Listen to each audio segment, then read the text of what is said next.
It was the night before Christmas, 1995. You broke her poor heart and she shattered your pride. Outside that little honky-tonk in Nashville, Tennessee, neon never looked so dim to me. So you went back to your bar stool, reopened your tab.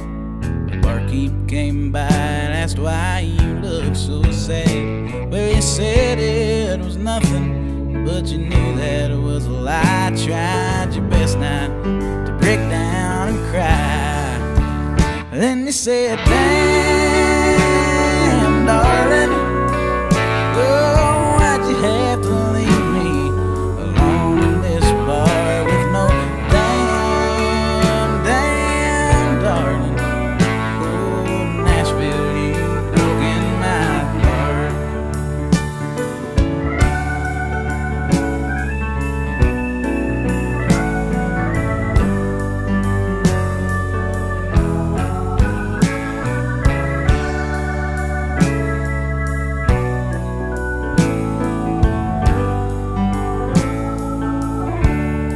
Hey, Look at you guys. hey, buddy. How's it going? Chase and Buzz, great legends. How you guys doing? I'm doing good, man. How are you Where doing? are you guys coming from? We're in Tucson, Arizona, but we're at a kind of it's just kind of a bland hotel background with beds. So we just put the 45 graffiti up. I love it. I love it. Guys, thank you so much for joining. This is going to be episode 400, by the way, guys. So special occasion. Really glad to have it with you guys. Great, great people. Yeah, man, that's awesome. Right on, right on. Congrats on the 400s. That's pretty cool. Thank you, guys. So Chase, let me start with you because I know today is Isaac's birthday. They were taping this, and it got me thinking because he's approaching 30 years old. So I guess this question can go for both of y'all. You know, like you guys are approaching like 30. You know, priorities start to change. Another blessed year, obviously musically. But how are you guys like reflecting on the concept of time? You know, I guess time is passing. We're getting a little bit older. Priorities are changing. How do you guys look at like Sure. time? I mean, this band has always been like, sorry, I'm blurring out here. This band's always been like a family, it's always been like a family since the day one. Like, Ozzy's dad, Gary, still travels with us. And, really the only thing is that we've just worked at it for so long in this kind of crazy dream and now that we really just want to use this as a way to, continue to create art and play shows and just contribute something and also take care of our families and, just make a living playing music. It's the best, it's been a long journey and it's been a lot of work, but it is the greatest job that we could ask for. For sure. Yeah. What about you, Buzz? I'm actually already 30, so I'm 31. Right. I'm actually about to turn 32. I'm about to turn 32 on May 1st. I love it, guys. And actually, yeah, I don't know. That does being gone all the time from home really does just sucks bad. The family back home. It's really Tell me a little bit about that, missing. Buzz, because I know you guys are like, obviously you guys love the road and that's what started, this incredible journey. But for you, Buzz, Kelly, and you're such a loving family man. Chase, needless to say, Chase, your baby Chase is what now, like 5 months old? Yeah, he's 7 months. 7 months. 7 months. Yeah. So, how has that changed? Like when you say it sucks really bad, Buzz, it hits a little different, I would imagine. Yeah, man. It's just like, the missing all the stuff, missing out on a bunch of stuff, missing out on memories, missing out on birthdays. You know what I mean? It gets hard. It really does. But, The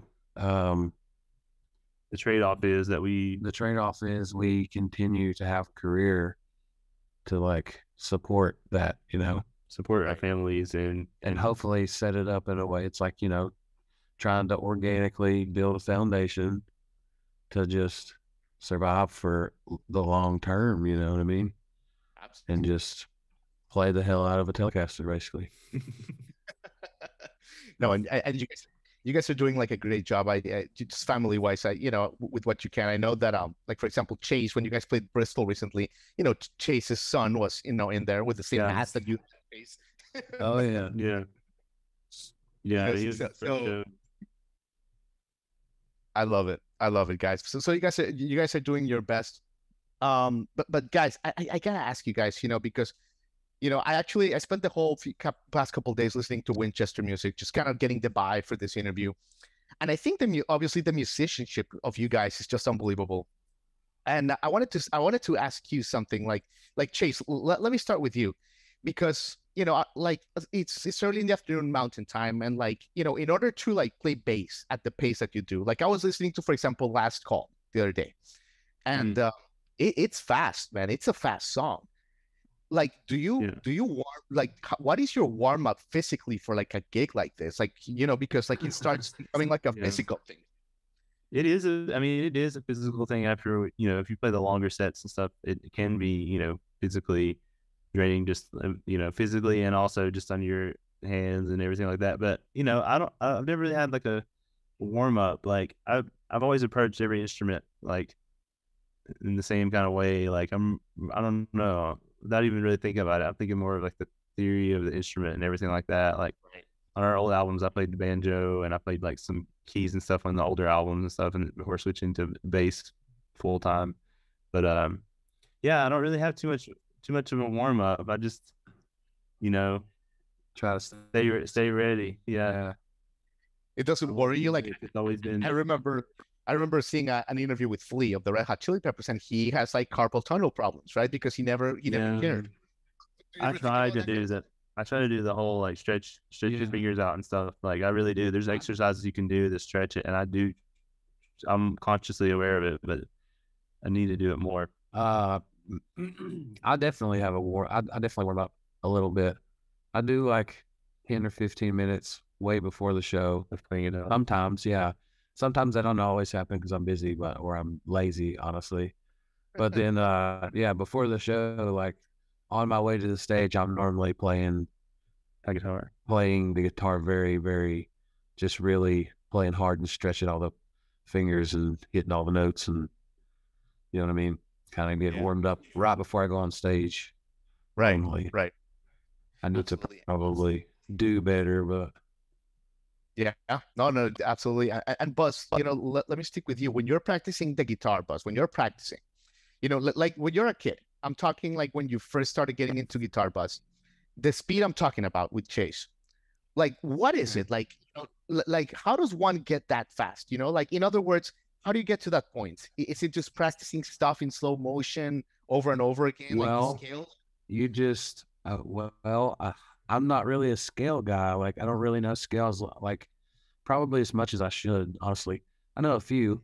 It's just that's not like how I play guitar. I play guitar more of like a I don't know how to explain it, kind of like more of a feeling. Yeah, like I just like putting my color on stuff and just throw a little vibe on it, a little bus vibe, whatever. But yeah. So yeah, so when I was younger, I mean, I was into metal and stuff like that. So most of that was pretty fast stuff, and a lot of the stuff that I was trying to play, it would always be way too fast for me to play.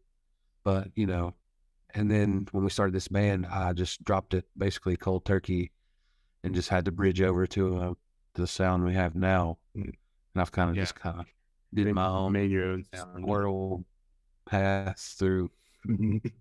Yeah. Dude, that makes sense. I was talking to someone the other day, and sometimes when you and Isaac are doing your thing, it almost reminds me of the Allman Brothers, like the way Dwayne and man, the way they used to kind of like sing together with their guitars. Like, does that make sense to you at all? It does. It's like that's like the highest compliment we've ever received, probably. So I appreciate that. But it's true. Like the guitars, it's just like they become like a vocal thing, right? Yeah, it's definitely there's playing with the same person on the same stage for almost a decade. Kind of you don't even have to talk about it. It's know how each other. That goes further than just like music too. We can just like we know what each other's thinking or what the plan is, basically, without even talking about it. It's pretty cool. Yeah, man, Just absolutely. spend enough time with people, and you kind of just get, Yeah. Right, right. And Chase, how did you? And no one has ever been able to explain this to me, Chase, because I'm not a musician. So, Mhm. but I don't understand how songwriters come up with a riff. Like the one, the ones that Chase come, or like or the bass lines that you come up with, like for Long Hard Life or whatever. Yeah. How do you know?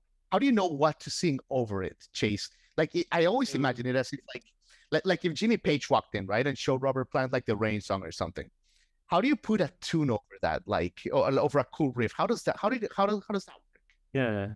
So most of the time it starts out with Isaac on the acoustic guitar, or like have a vibe or an idea for a song, or a completely finished song. Like a lot of times he'll literally say, I wrote a song, and then, whenever we get to around to practicing, because we're really, really busy to not have time to rehearse and stuff.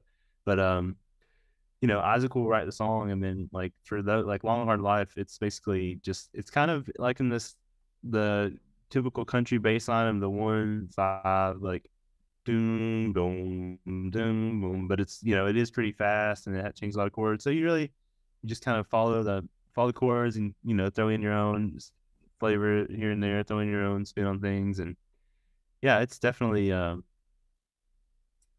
it's always different for each song too. Like, some songs it's just like, you just know without even having to think about it. Like, oh, the song's in E, and then you can just kind of find what sounds good, Sometimes it's the first try. Sometimes it takes, a few weeks to get the right sound that you want out of it, or you have to play it a few times to like let it kind of mellow out or kind of fall into place. But a lot of times it just happens. Like, and then sometimes we play new stuff or play songs, and then play them live, and they just take a whole nother. yeah, they get better each night when we play They live. evolve on their own, Even the songs on our album have evolved. Like, we play them live more amped up and more kind of hype. Like, the album is a little bit more chill than our live show, because our live show is very energetic, and then the album sometimes can be focused around the song and lyrics and just highlighting that in the best way possible. But the live show is more like, we want people to be hype. Party. Yeah, exactly. So, I've seen it firsthand. Yeah. so sometimes on the album it's a little more mellowed out, and then when we get to the show and then we play the song for a few months, we really get it rocking. Right, man. I've seen that firsthand. It's absolutely, guys. So, guys, thank you for your time. I don't mean to hold you guys too much longer. No, Tell me that you guys have had so many great shows recently. I could pick so many experiences, but let me ask about London, about the country to country trip. Yeah. It just seemed like that's like the beginning of like a long, beautiful relationship with England, right?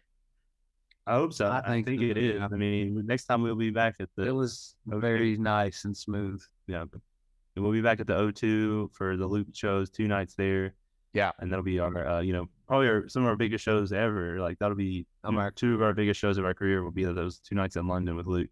And then we have a headline show on the Sunday. So we'll have a day off, and then we have a headline show at a theater in London on that Sunday. So we'll have our first ever London headline a couple days after the Luke tour. Man, that's beautiful. When is that? October, September? When is that? Yeah, I think it's the 22nd is the headline show. But yeah, the whole tour goes through September 30th through October. Yeah. Man, what a beautiful thing. What a beautiful thing. I know.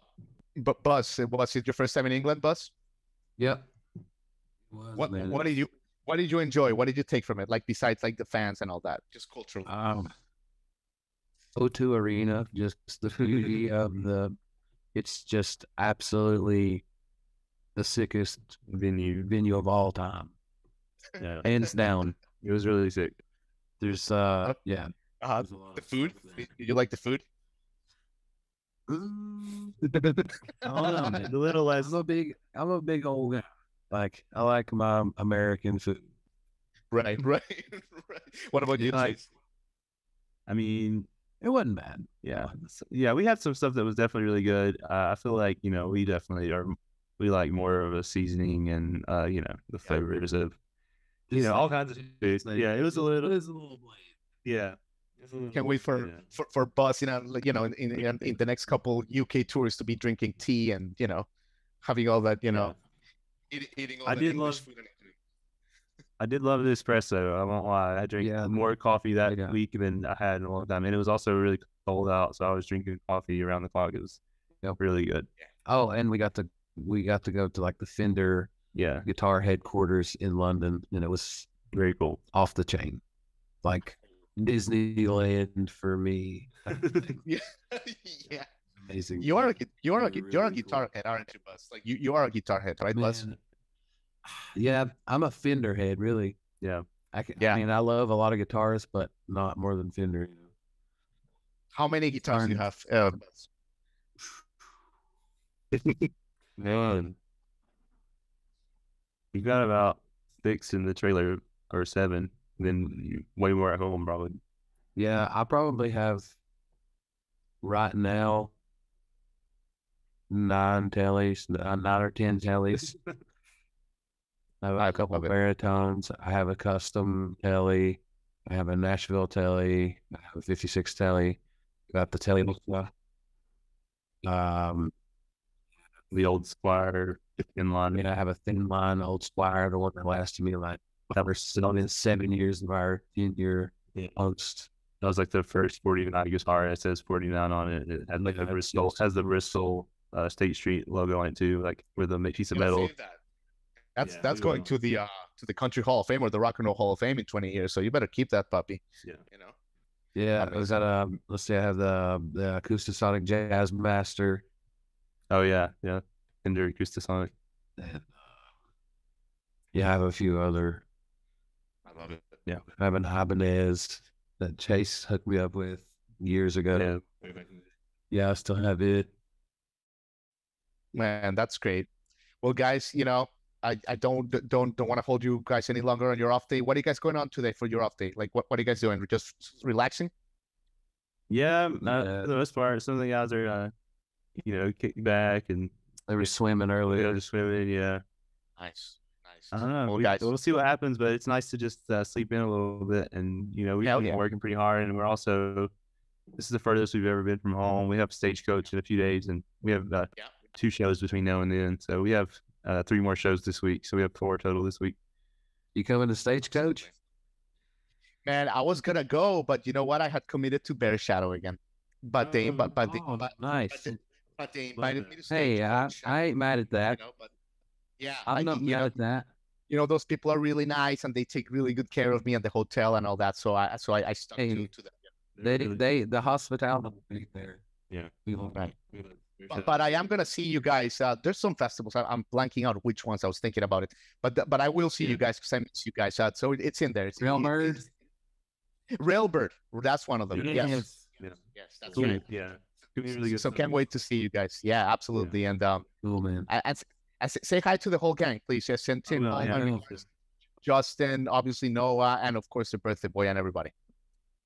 Yes, sir. Yes, sir. Thank you so much. All right, guys. Take care. Appreciate you, JP. Have a good day.